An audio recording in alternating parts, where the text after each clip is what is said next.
Hey there, and welcome to episode 40 of the Unfiltered and Undiscovered podcast. We have an amazing show today, so we're not going to muck around too much. Please welcome my co-host from Adelaide. I don't even have a food place for him today.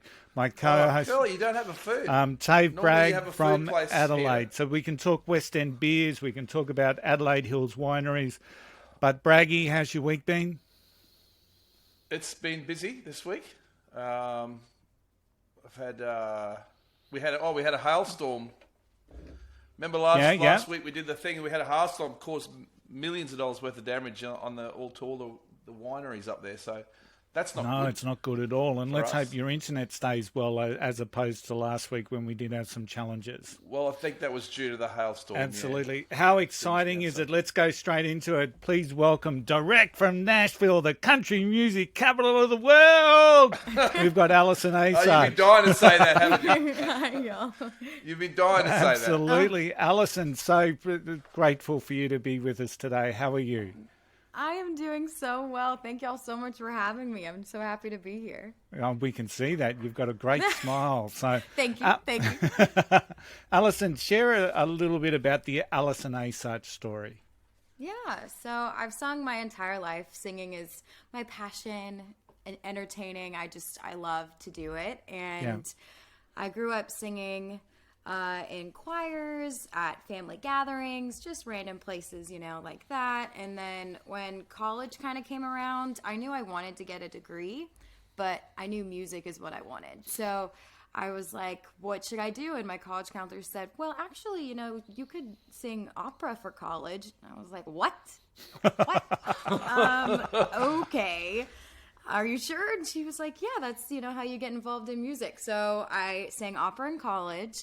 And so I'm from Houston, Texas. So Wow. I'm from Texas. And then I went to college in Ohio. So totally different from Texas. And I sang jazz and opera there, and it was awesome. And then when I was driving from Texas to Ohio, we stopped in Nashville, my mom and I, and basically it was just like an awe moment of being like, this is it. This is where you're going to be. Yeah. So I went to school, and then when I finished, I packed up the U-Haul and moved to Nashville, and I've been here since 2018, living the singer-songwriter life, and it's been awesome. So that's been what's going on down here in Nashville.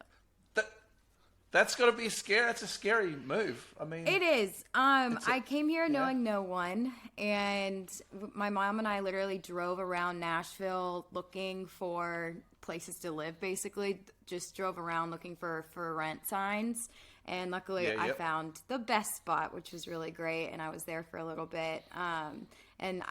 Literally, my mom was with me for like 3 days, and she said, "Peace out," and then I just kind of so you're on your yeah, own. totally on my own. Wow. And I just was able to find some really, really great people through people that knew people. It's all about who you know. And so when I moved here in October 2018, and in January of 2019, I met Andy and Ren Renfrey, and they basically mentored me for a year and a half through the whole music business. And I was relearning how to sing not opera-like and more, like mainstream wise. And we were doing cover videos every week. I did a whole, Hump Day cover series on YouTube, and we did about 100 of those. And Yep, so I've watched a couple of those. oh, thank you. Which They're ones did really you cool. watch? That's all right. Which ones specifically? I just clicked on the first one I saw, which was I was Penny like, Lane. Penny Lane for some reason is the best. Everyone wants to watch the Penny Lane one. Well, it's a great song. I guess that's why. It's such a great song, and everyone wants to see, well, how's this person going to cover this classic? Right, of course. So, Yeah. but it's interesting you did opera. I mean, that's got to be a really good training for any sort of Exactly. singing. 100%. I mean, that's the Ridgy Didge. Yeah. And it was very helpful for going back to learning how to sing, and it just helps me properly learn how to take breaths and like just breath support in general and being on pitch and everything. It's definitely was blessing. I really, really am glad for having all that. And being in Nashville with all those hundreds and hundreds of great singers, I guess, you need to cover that base first. And I saw at uni you also did like a creative writing course. Yeah. Which is another fantastic tool for songwriting 100%. that most songwriters wouldn't think of. Yeah, so I majored in poetry, and I went there to major in music, and then obviously everything changes, and by my third year I switched my major and minor, so it became a creative writing major, music minor, and I just worked a lot on poetry, and I really, really, really love alliteration, and it's got to be an advantage, surely. Yes. In writing songs. Yeah, it has been. So that's been pretty cool too. Yeah. Describe Nashville for us Australians. Okay. I guess what I love about Nashville pre-COVID, and like it's kind of getting back to it, but there's something new to do every single day. There's live music everywhere. Everyone is extremely kind. We have great food, which y'all have already mentioned. And I just think it's such an inviting environment. And everyone who comes to visit understands that. And everyone wants to move here. And when people from California come, I'm like, please tell me you're just visiting and you're not trying to move here too. Please don't come. Not another part. But I feel like it's kind of like becoming the new Vegas in America is Nashville, but not like interesting. So people call it Nash Vegas, but obviously we don't have gambling, but we just have a lot of live music and bachelorette parties and neon yes. signs. Does it? Yes. Is it like Vegas though, where like I know, look, my idea of Vegas is music wise is that some people who maybe are at the end of their careers go there and they perform at their things. It's not like that though, is it? Yeah, no, definitely not. I feel like more like that though is they buy a bar on Broadway and like that's become their thing. So on Broadway we've got like Blake Shelton's, Luke Bryan, Jason Aldean's, Miranda Lambert's the first woman to have one out there right now, and okay, so they got their own bars. Yes, and they Dave, I was just, but I mean, it's I was just thinking of Human Nature because I think they played for about 5 years in a row at Vegas. Well, everyone, like Elvis, Britney Spears, they all. They go and I mean, I'm going to Vegas like in December to see Shania Twain. So. I love Shania I know. too. So I'm hoping she's not at the back end. And I noticed. So, I know. There's right? a little bit of there's a little bit of Shania. Definitely, obviously, you're influenced by Taylor Swift, but yes, you got a little bit more. Some of your songs, there's a fair bit more rocky. Yes, like Shania yes. Twain. So I definitely was raised on classical music, rock music, or classic rock music, and then just pop music in general. So my parents would always play the Eagles, Freddie Mercury with Queen, Tina Turner, Shania Twain, Dixie Chicks, all the time. And I just always sang it in the car, around the house, whatever. And then to this day, I still really don't know what I want to sing because I love singing it all. And, but that's good. Yes. That's good. And I think that is pretty fun too, that I can kind of do whatever. Right now it's country. It could be pop, and it like kind of is poppy too. And I can do rocky as well, so it's kind of all over the place, which is fun, which is good. It's a good thing. We talk on here sometimes about some of my mates are real rock guys, and they just wipe country music completely. I'm saying, what, you're going to wipe out a whole genre of music? How are you going to be any better if you're not going to listen to everything? It's crazy. And you get those crossover artists all the time. People like Dwight Yoakam, for example, was someone that I was in as you know, Tave, that Brisbane underground independent style rock music, and Dwight Yoakam comes on the scene, and I just love the bloke. So I don't feel he crossed over much, but anyway, he's pretty country. Oh, well, he crossed over into my consciousness. How's that? That's what I meant by crossover. That's good. So, if you're going to discover someone, he's good to discover. But I reckon that there was a whole generation of, those swampies that I used to hang around with that really love people like Dwight Yoakam, because it's the music that stands out. It's Right. you know, what's the old thing on the Blues Brothers? There's two types of music, country and western. So, but the music that Dwight put out, as we had a couple of bands here in Australia that did the same thing. So I mentioned off air that the country music capital of Australia is a place called Tamworth, and I think for 2 weeks every January they have the Australian Country and Country Music Festival. And the perception that I have of that is that there's buskers, there's people playing everywhere. Is that what we see in Nashville? Do they have country buskers? Do they have bands set up on... What's a busker? A street performer. Oh, like a street performer. Oh, fantastic. Street Okay. performer. Yes. So what will happen is, if the last one that I know of was, I guess, a month ago, Tootsie's is a bar that's downtown, and they were having, I think, their 75th anniversary or something. But on Broadway, literally at the end of the street, was just a stage, and they had people playing all day. And in the middle, like, there was no cars. It's all blocked off. And they had vendors in there, like, on the street. When the NFL draft was here, that was crazy, because everyone and their mother decided to come to Nashville, and you like couldn't walk anywhere because everyone was so close to each other. It was pre-COVID, but we have a lot of things like that, and all the time, because we have the Grand Ole Opry, and we've got I love it's a phenomenal time. I mean, if you go on Google Earth and you zoom into Nashville, like the first thing you see is the Country Music Hall of Fame. That's right in the center, isn't it? Yeah. I mean, it's just bang there. And then there's that strip. Broadway. Is that Broadway, Yes. that strip? Yes. Yeah, okay. Mm-hmm.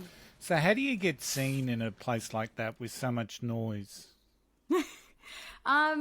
It's really all about networking, and I just, have been messaging random people, or I just see posts that people are posting, and I just try to be the first one to comment. So like last week, I think, or maybe it was 2 weeks ago. Yeah, 2 weeks ago, I sang on Broadway for the first time. And Congratulations. it was so much fun. Thank you. And all we sang were covers, because that's what it is down there, is everyone sings covers down there. And so a lot of like Gretchen Wilson, Miranda Lambert, all the fun ones. And then we got I did sing Barracuda by heart down there too. So it's really anything. But all I did was, I'm in a Facebook group, and someone said, we're looking for a female lead vocalist, and I said, me, please. Hi, I'm really great. Please, I would love to do that. Yes, please, thank you. And I auditioned, and they were like, great, we'll see you, we'll let you know when we have a gig. And I was like, okay. Oh, that's Sounds so great. cool. So do you have a band as well that the kind of you go out and play with, or it's just you? You just put your hand up? Yes, just me when that is going on. I play guitar. I'm getting better at it. I'm just not fully confident yet, because I'm always like staring at my hands instead of like engaging with the audience, which is what I love to do. But I hire someone to play with me at Writers Rounds. So in Nashville, we have this thing called Writers Rounds, which are basically at different bars, and you're on stage with 3 or 4 other artists, and one person says, hi, I'm Allison Asarch, and I'm going to sing this song I wrote with whatever, and they sing the song, and then the next person goes, and they're like, wow, that was so great, I love that, okay, hi. Oh, so it's like an open mic night. Yes. Oh, wow. We call it open mic night here, yeah. And so you don't get paid for that? You just rock in there and do that? No so money. That's a tough thing, isn't it? And there's so much, But they're giving you feedback. Is that the whole process? They're giving you feedback on the song? Nope. You just sing and hope that someone is there. just trying to get noticed. Okay. Yeah. So, yes. And they're all over Nashville. They happen, and they're from like 6 to 11. Some are like later than that, PM. And so you want to get the later rounds. The earlier rounds are fine, but more people show up later, apparently. Yeah. So. Yeah. Okay. Yes. All right. So let's listen to one of your songs, shall we, Alison? Let's do a song. So a little bit of a story about this one, which I shared with you, which I won't share with the audience, but but I get it now. So this is a song you released in 2020, and it's a song called Tailor Made.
Allison, you need to know my wife added that song to her running playlist. So. Oh, thank you. Who's that song about? It's about a girl named Taylor Swift, Taylor Allison Swift to be exact. Her middle name is Allison. But yes, so I wrote that with Andy and Ren Renfree, and when Andy and I started writing songs, it just, obviously came apparent that I'm a huge Swiftie and I love Taylor. And she basically said, so you're Tailor Made. And I was like, we're writing that right now. Yes, let's go. Yeah, that's a good line. Yeah. I love that. When first did Taylor come to you? Way back in the day, and it was, I think, either 2006 or 2009. I don't know why, I can't remember which one it is. But I was at a bat mitzvah party, and the bat mitzvah girl was dancing to our song with her sister, and I thought it was so fun. The song was great. And the next day, my mom and I went to Best Buy and bought Taylor Swift's debut album, and I instantly fell in love and basically became a Swiftie wholeheartedly right then and there.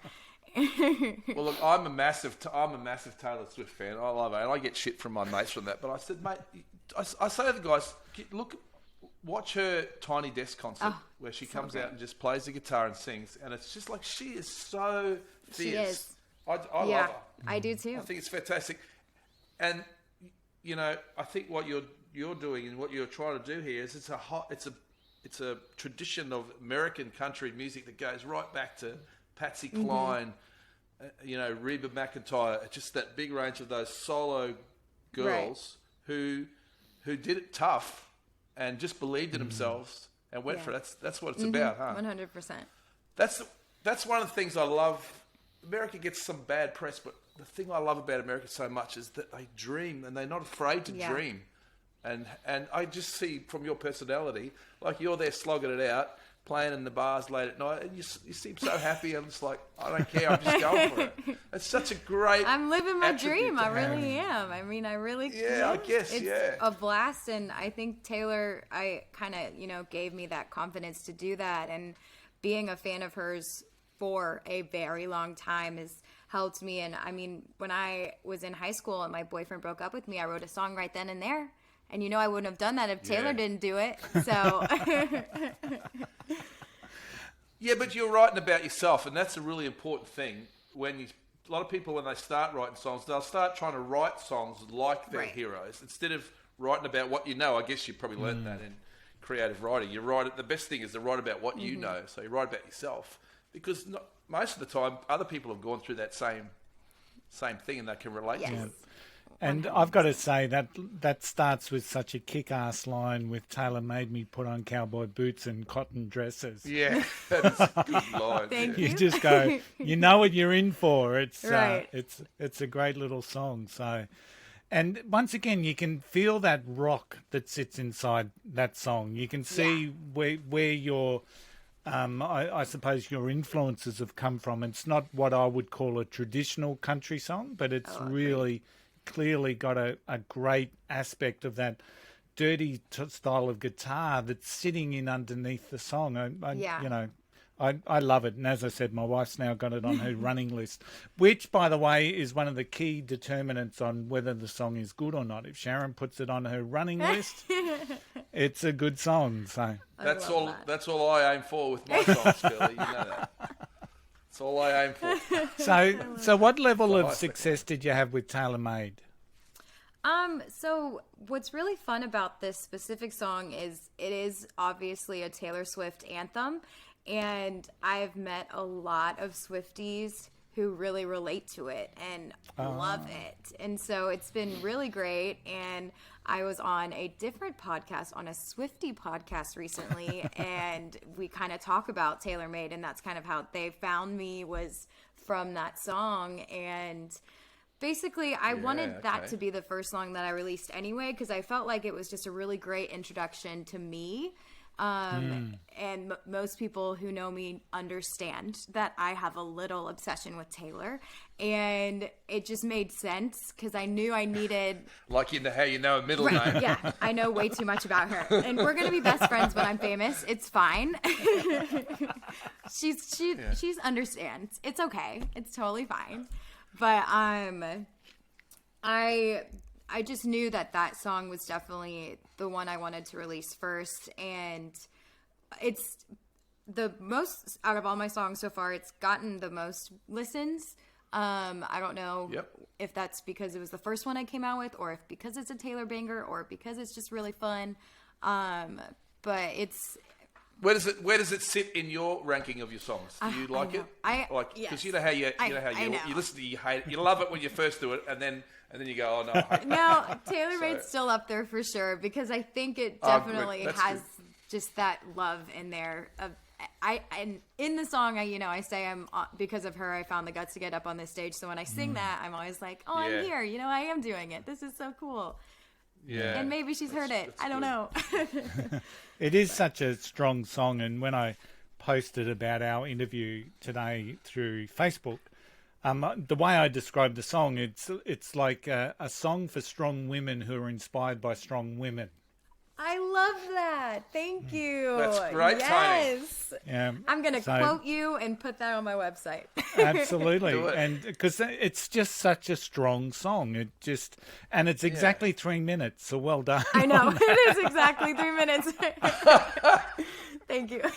All right. I think Tony and I are both married to strong women. So I guess that's why Tony, we relate to that song so well. So tell us, sorry, Tave, you're right. No, you go. I was going to ask about Neon Nobody, the next song that we're going to listen to. Is that like a... This is another song about Is this like a family album song? So No, the reason why I like the music video, if you watch it, it's all videos of me growing up. I basically wanted to write a song for other singer-songwriters or any creative or any dreamer, letting them know that we're all going to struggle through this. There's no way it's going to happen overnight, but as long as you keep going and keep doing it, it's going to happen. And so when I sat down with Andy Renfrey and Erica Lotza to write this, I basically was saying we need to write a song about what we're doing, and like how we got here and everything like that. And so how hard it is. And I think it has a positive impact for people in the same boat as me, and not showing like a negative light on it, because you can take it in a negative way if you wanted to, but it's really just saying like, don't think of it as a negative, think of it as a positive that will get you out of that negative mindset, I guess. Yeah Neon Nobody, that's really good, really clever little thing too. Love small town somebody, somebody Neon Nobody. So let's play it, right, shall we? yeah, perfect. It's really cool. Let's put it on.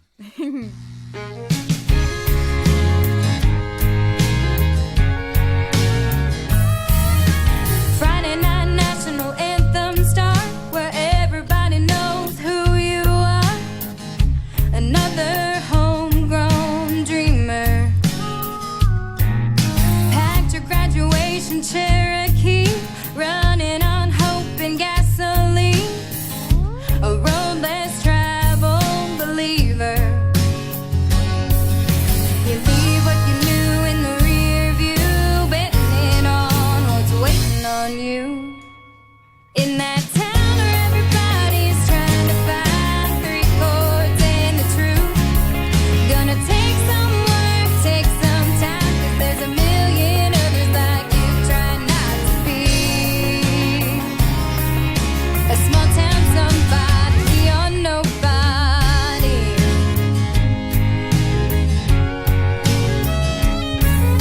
It's hard to keep believing in yourself. Sometimes you grab the tailor off the shelf to remember who you are. After 3 long years, you catch that break. Never knew how long it was gonna take for that girl who found her heart. In that town where everybody's trying to find three chords and the truth. Gonna take some work, take some time, 'cause there's a million others like you trying not to be a small town somebody or nobody.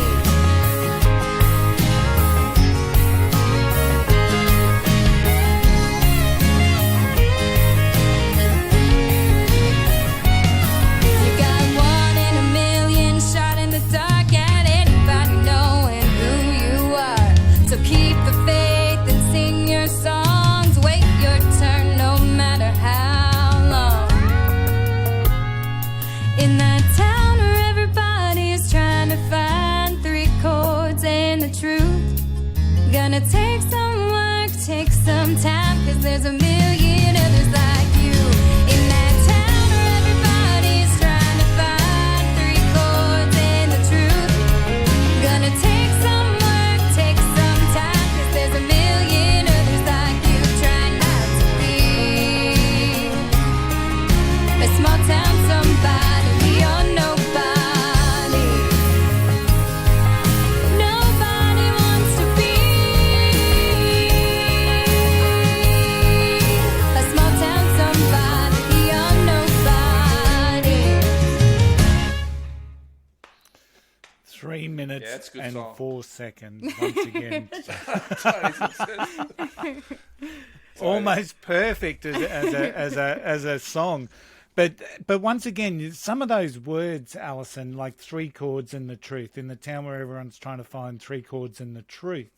They're some of these little sublime, what I would call sublime words that are in the song that are just jumping out at me when you're hearing it, because that is such a good way to encapsulate what people are trying to do in the music industry. Three chords Yeah.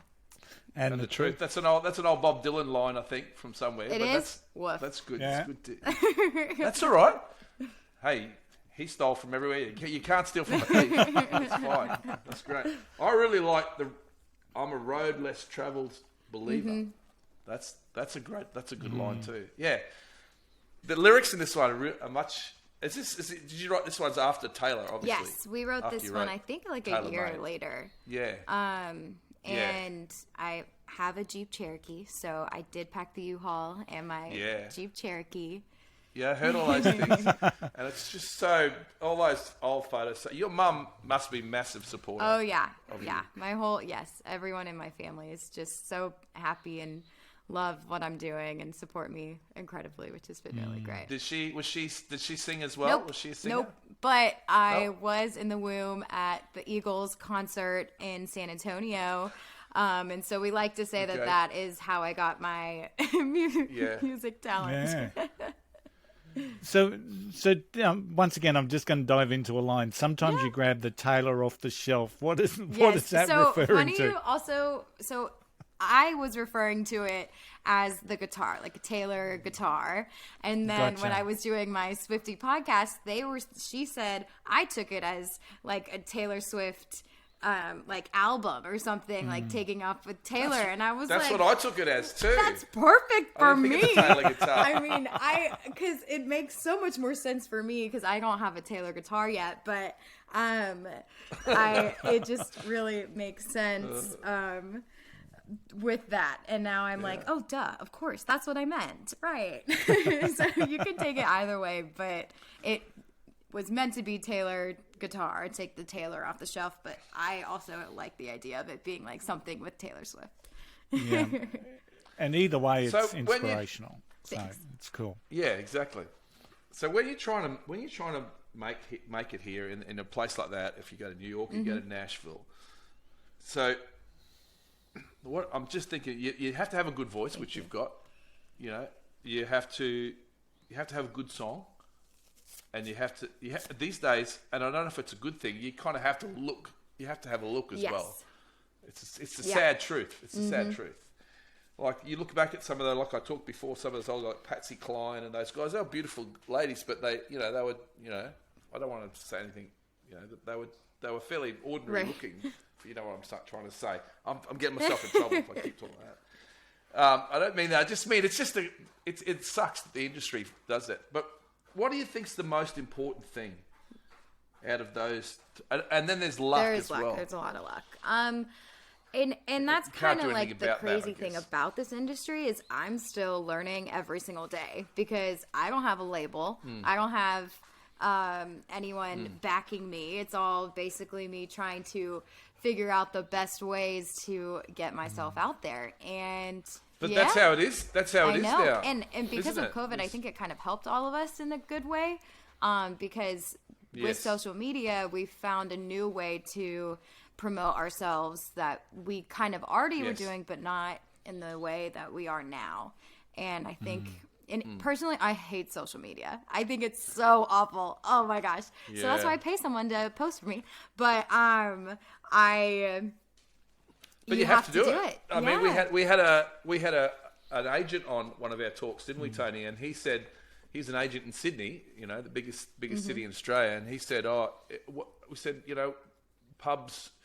What do they look for when they're booking a band? And he said they'll go straight to their social media and see how many followers they got. And if they don't have enough followers, then they'll worry about it. That's crazy. So they're not even listening to the music, It's just crazy. I mean, that's a... Yeah, it's crazy. So like you were saying, it all depends on, I guess, who you're trying to impress, I guess. So people could look at the way you look. People can look at you for your songs and, like you said, your voice. And I have it all. I have it all. I think so. But I think that...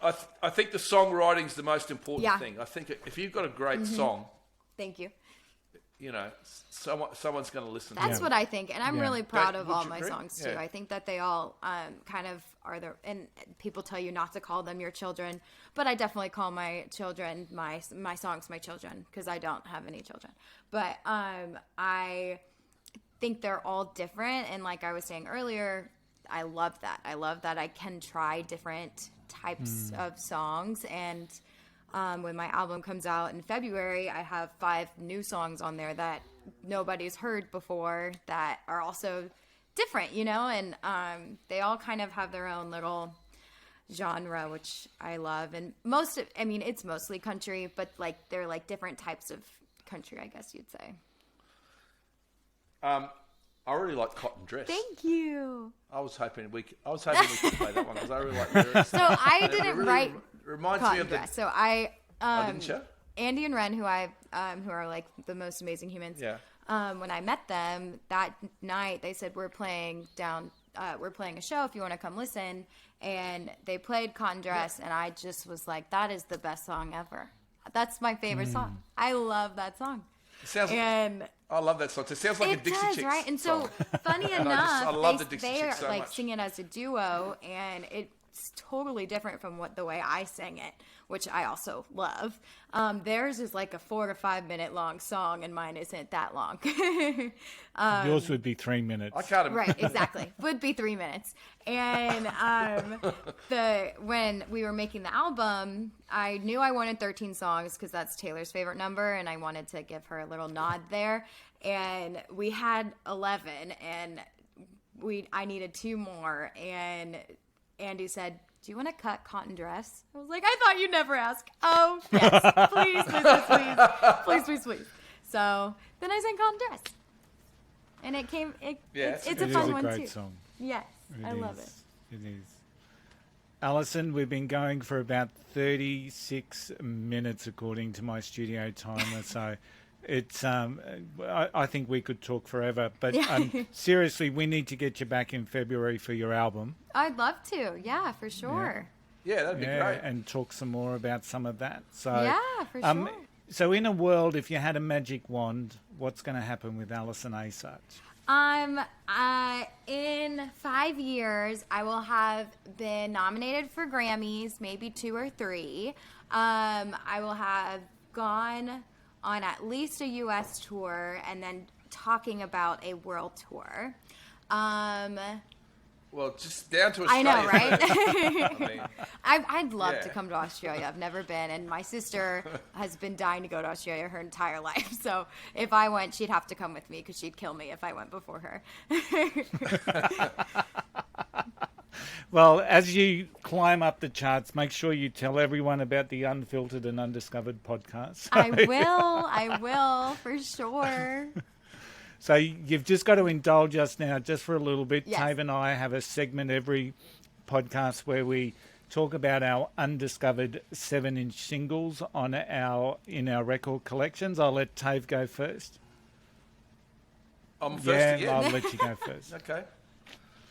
Mine's not really undiscovered. I mean, you can't get more discovered this if you're Australian. So this is a song like country music is renowned for writing songs about sorrow and loss. You know, everyone makes fun of that. Oh, but you lost a dog and you lost your girl. Well, this is even more important. This song it's about loss. Would you agree, Tony? And this is from a guy. Australia's one of his. This is actually, believe it or not, this is the first international #1 Australian song. Yeah. Wow. So it goes way back though. It's a country western song, and it's by Slim Dusty, who is he's dead now, but he made like 100 albums, Wow. I think, in his lifetime. He just kept making them, and it's Wow. The Pub with No Beer. Now you talk about loss. Can you think of a more thing than that? Yeah, So, the important things and in it was life. actually Very written. important. It was actually a true story written about a pub about 100 kilometres north of where I grew up that actually did run out of beer. So I think they got cut off by the flood or something. So that's mine, Tony. The Pub with No Beer. And how does the chorus go? Slim Nothing Dusty. so lonesome, morbid, or feared. Nothing so morbid, lonesome or drear than to stand at the bar with the pub with no beer. Something like that. That's beautiful. Well, I don't have a 7-inch today. I've got a extended 7-inch, which is a 12-inch. But fundamentally, what was on the 12-inch could have fitted on a 7-inch. And it's someone that actually Allison may know because it is from the United States of America. And it's... It's a song by Jason and the Scorchers, and it's the very, very first song that I got into the Scorchers with, and it's a song called White Lies. On the B-side, you've got Are You Ready for the Country and a Honky Tonk Blues, and you know you can. They're kind of a punky. They're kind of a punky country that was band, the album that was from, but Jason and the Scorchers actually, I've always got a story about these bands. So they came to Australia in about 86, and they played one night down the Gold Coast. And when you come to Australia, Alison, you need to get to the Gold Coast. And the Playroom was the place, and they were playing on a Thursday night. And there would have been maybe 15 people there, I reckon. There wasn't a big crowd at all. But it was such a great gig because these guys just rocked it, and it was like you're at a jam session. They were talking, they could almost know our names, you know, it was that sort of a gig. But the next night they played in Brisbane at a packed audience at East Leagues Club, and it was they were just sublime that night. So what we saw on the Thursday night, we loved because it was intimate, but it was still powerful and just rocked on. What we saw on the Friday night just blew us away. And even now on a Good Friday night, I love to put on a couple of these guys. They've got their live sessions are on YouTube and whatnot. So Jason and the Scorchers, White Lies. So that's my undiscovered 7-inch on a 12-inch. So. Alison, I'm going to do a little bit of a sign-off now. I really do appreciate you being here. Your songs have been added to our playlist, or will be added by the time this comes out, on our playlist on Spotify, the Unfiltered, Undiscovered playlist. So if you liked Alison's music tonight, make sure you check them out on our playlist. Don't forget, all our episodes of the podcast are on our Unfiltered, Undiscovered website. You can also follow us on YouTube and Facebook, and of course all our episodes get shared on that. We're now on TikTok, as we discovered last week, so not quite sure what we're going to do with TikTok, but we're enjoying it anyway. Amazing. Alison, have I forgotten anything, or is there any fun? I was just going to say to the people who listen, when they go and listen to the playlist, make sure they follow every artist too on the thing. Just click on the follow because it really helps. Thanks. Yeah, absolutely, absolutely. Yep. Yeah, it does. I'm on there. I'm doing it for myself too. So, I don't even have song lyrics to sign off with this week, Tave. It's I was going to ask one last question about Elsa. I was going to ask because you know how we talk about food, Tony, all the time, but you didn't do the food. You didn't do the food show. I was going to ask her about Meat and Three. It's a big thing in Nashville. It's so good. What is that? I love Meat in 3 Places. Basically, it's like a cafeteria style food, but it's nice, good Southern comfort food. So like a normal plate would be like fried chicken, mashed potatoes, corn, and so that's it. It says it's a Meat in 3. Oh, so it's like 3 things. Yes, but it's really like 2 sides. Yeah. Oh, but it's so good. I guess you could count the roll as the 3rd side, because then the one that we love going to has like a yeast roll or a cornbread roll or a jalapeno cornbread roll. Wow. Yeah, so fried chicken's big there. Yeah, Nashville hot spicy. chicken, 100%. And I am going to ask about Goo Goo clusters. Oh, yes. That is a Nashville thing. Yes, if y'all haven't eaten those, you should. Good little tasty treat. And that's one of the fascinating things about America, isn't it? They've got these little bits of candy that just sort of are known for a city. Like, what was the one from Detroit that you mentioned, Tave? It was like a Superman ice cream or something. So, yeah, Superman ice cream it was called. And Just so like we've the got Superman Goo Goo clusters. flavor? Because I think I know what it is. Is that you know that is? Yeah. Superman ice cream, I mean, but you can't say that, Tony, when you talk about Australia. You got the weirdest things down here. Absolutely. Go there. We're all about the beer. So. Oh, I'm also all about the beer. Craft beer is I love it. I love it. Yeah. America's got some great craft beer. All right, so... All right, is Maggie the dog still okay? She moved into her bed. Yep. Okay. Allison, it's been an absolute pleasure having you on the Unfiltered and Undiscovered podcast. Thanks, It's Allison. been such a joy speaking with you, getting to know about the songs and listening to the songs. We wish you obviously all the best. And once we sign off, we've got another little request for you. So, Great. But thank you so much. From me, thanks everyone for tuning in. From my partner in crime, Tave Bragg, thumbs up. Thanks, Allison. Thank y'all so much. Qui sta tutto.